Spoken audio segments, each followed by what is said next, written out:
Hello and welcome to part 10 of the playthrough of L, A Mathemagical Adventure, the educational text adventure game for the BBC Micro. This is part 10. Double figures, when will it ever end? I don't know, but we are getting there, honestly. We're nearing the end, but of course the end game involves a number of tricky, complicated scenarios thrown in at this stage to fox you just when you think that victory is in sight.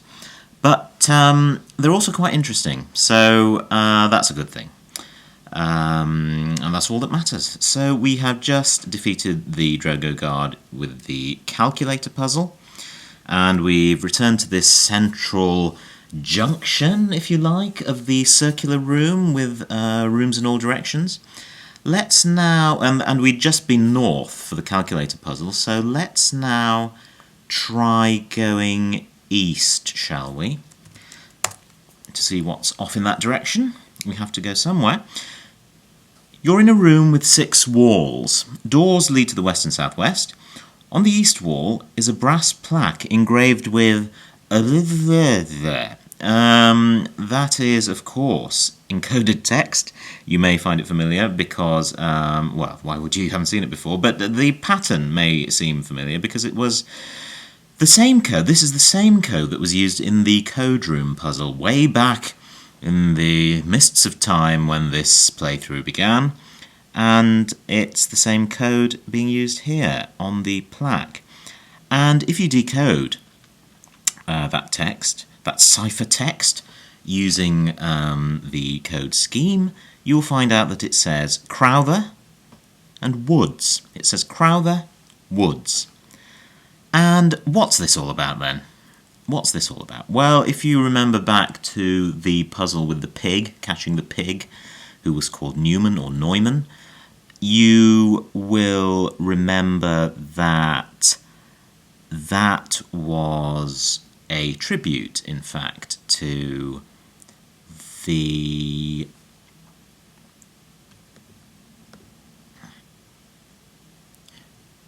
great mathematician John von Neumann, and it was also a tribute to the very first adventure game, which basically invented this whole genre that we're playing an instance of now, of text adventure games, and that was Adventure or Advent or Colossal Cave Adventure by Crowther originally, and later expanded by Woods, because when we typed Neumann we were teleported from the pig pen, the pigsty, into another location in the game which was a safe, and I don't quite remember where that was that we got teleported to, but it was a safe room.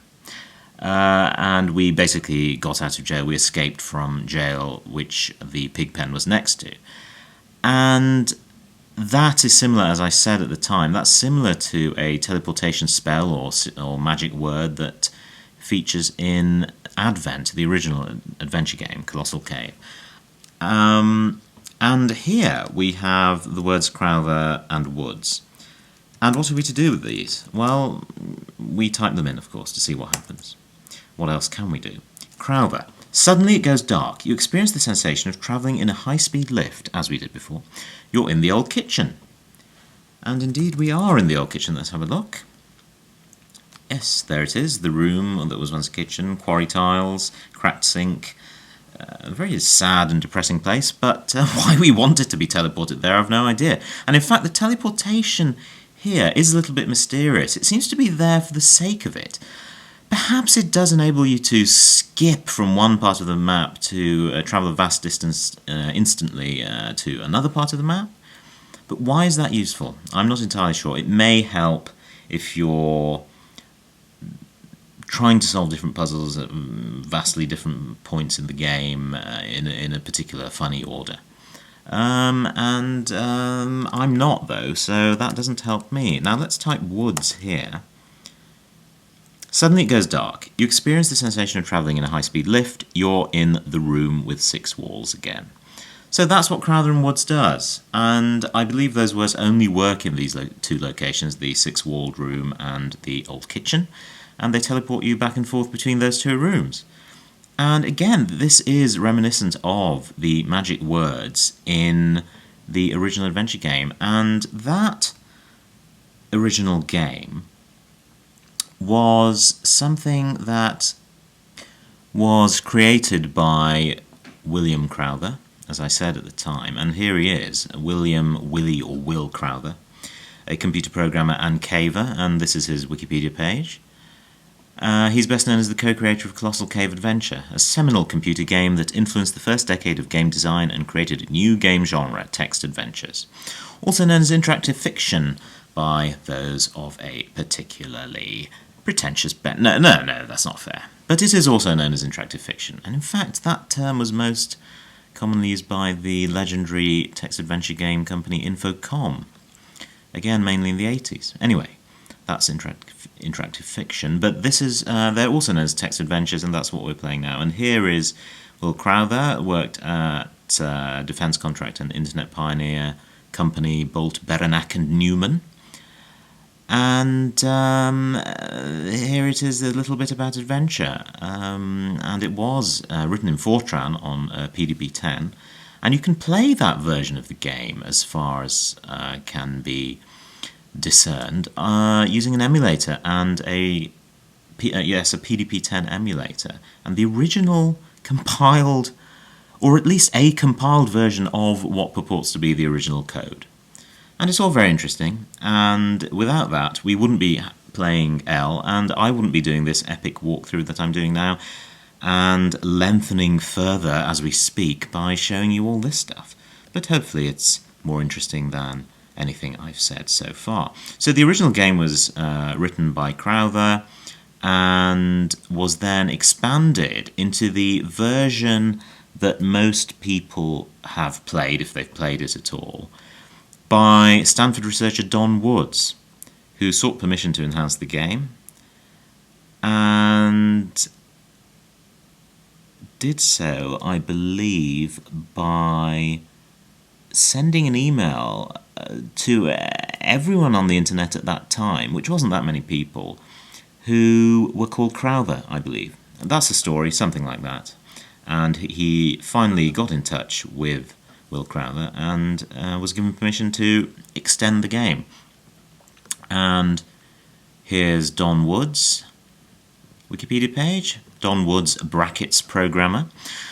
I believe that's his official name. Don Woods is an American perennial hacker and computer programmer. That's quite a good job description, isn't it? Or self-description. He's probably best known for his role in the development of the Colossal Cave Adventure game, and Don Woods expanded the game and innovated it quite well and gave it more of a sense of a conclusion, because I'm not sure there was a conclusion to the original adventure, no conclusion as such, in which case L is very much an homage to that early, very first version rather than Don Woods' version. That's, again, not very fair. I do hope people realise that I have a great deal of affection for L, A Mathemagical Adventure. Otherwise I wouldn't be talking about it for so long. Would I? No, that's correct. I wouldn't. So here he is. Here's Don Woods, who made the game famous, in a sense, by adding plots, objects, things to do, new rooms, and, in fact, a lot of descriptive text. There's a particular room, the lava room or something like that, which is described quite vividly for no particular reason. And I think you may recognise that trope in L, in the descriptions in L, A Mathematical Adventure 2. Here is Don Wood's personal page, which is he's just disappearing off the top of it there. And he does mention adventure there. I am perhaps best known, he says, with Will Crowther, for having written the original adventure game, now sometimes referred to by retronym as the Colossal Cave Adventure game. And he goes on to describe his other work and hobbies and jobs and achievements, and they are many and varied and impressive. And we thank Will Crowther and Don Woods for creating Adventure, And Will Crowther created his original version on this, a Deck System 10, a PDP-10. And there it is in its glory, a KL10-DA1090 CPU and 6 memory modules. And of course, that is deeply meaningful to all of us. But no, it's a legendary machine, and there it was that Will Crowther created Advent, or Colossal Cave, or Adventure. So there you are.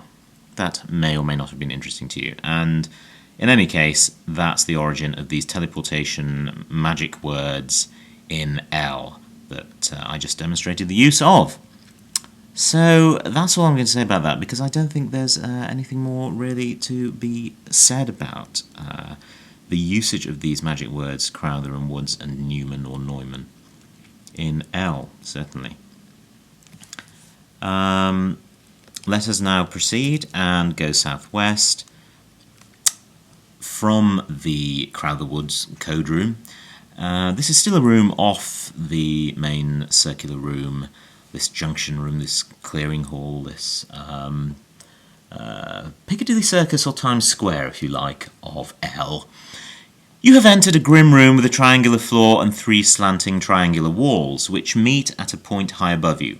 Doors in each wall lead off to the south, northeast and northwest.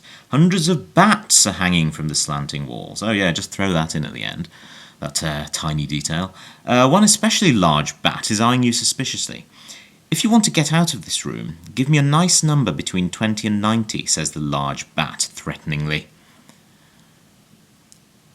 Now, how much of a clue is nice in this scenario? Because what's nice? It's a very subjective word, isn't it? I mean, what's nice to one man? You know, what's nice for the goose is... No, that's not the word. One man's nice is another man's poison, is what I'm trying to say. It's got nothing to do with geese.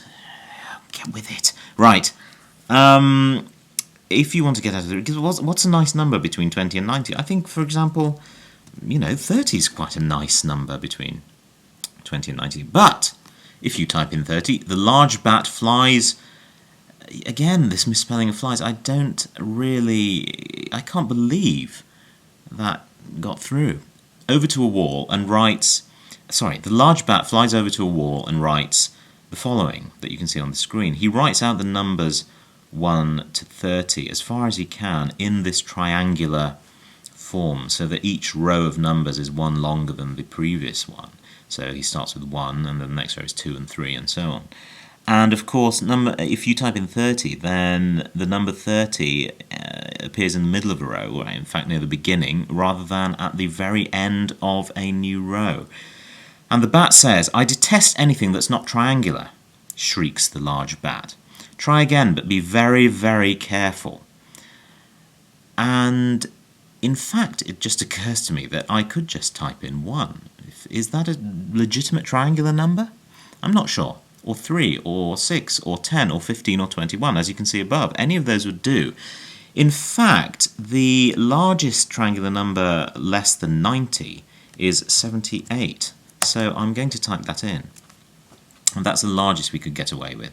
The largest the Beeb could probably cope with calculating and printing out. And in fact, I've just realised the reason is that Mode 7 only has 40 columns of text, I believe. And so that's really the limit that you could print out in a legible way in Mode 7 on the BBC Micro. Mode 7 also used much less memory, I believe, thanks to the dedicated teletext graphics chip inside the Beeb. I think that may be correct. And that's why Mode 7 was used rather than any other graphics mode. Anyway, that's okay, says the large bat, smiling a sickly smile. And that's a suitably macabre or scary point at which to pause, and I'll see you in the next part of this walkthrough.